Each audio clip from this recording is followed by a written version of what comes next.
նման գործուն քայլերից մեկը ձեզ հայտնի վարչապետի նախատեսվող այցն է Թուրքիա։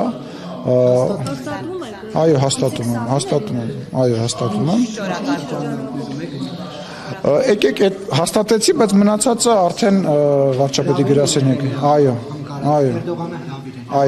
հրավերի հիման վրա։ Բոլոր հարցերը տարածաշրջանային քննարկվելու են եւ ես կարծում եմ այդ այցը պատմական է, որովհետեւ Հայաստանի Հանրապետության ղեկավարը առաջին անգամ նման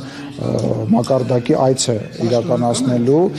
Լսեք, ես հիմա դժվարանում եմ անունը ասել, պաշտոնական աշխատանքային է, բայց որ դա երկկողմ այց է եւ հրավեր է արվել նախագահի կողմից եւ հենց այդ ֆորմատով է լինելու, այո։ Իսկ ակնկալիքը հայ-թուրքական հարաբերություններին է,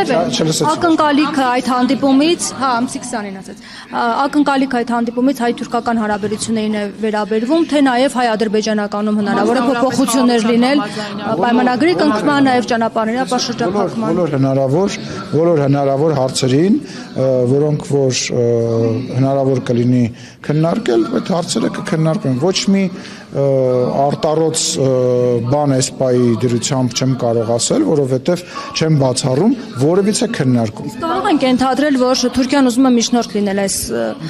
երկխոսության մեջ, հայ-ադրբեջանական հարաբերությունների երկխոսության։ Չեմ կարծում, որ նման գնահատականներ տալը ճիշտ է։ Ես կարծում եմ, որ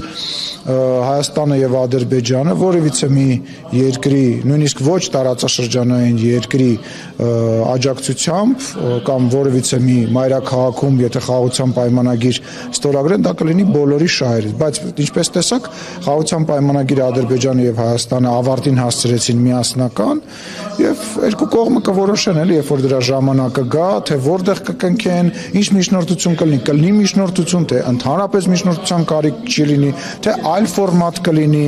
որտեղ դիվանագիտական բանում տարբեր ֆորմատներ գոյություն ունեն եւ ես չեմ բացառում, որ այլ ֆորմատների քննարկում նույնպես տեղի կունենա եւ ինչ որ մի ֆորմատ կընտրվի։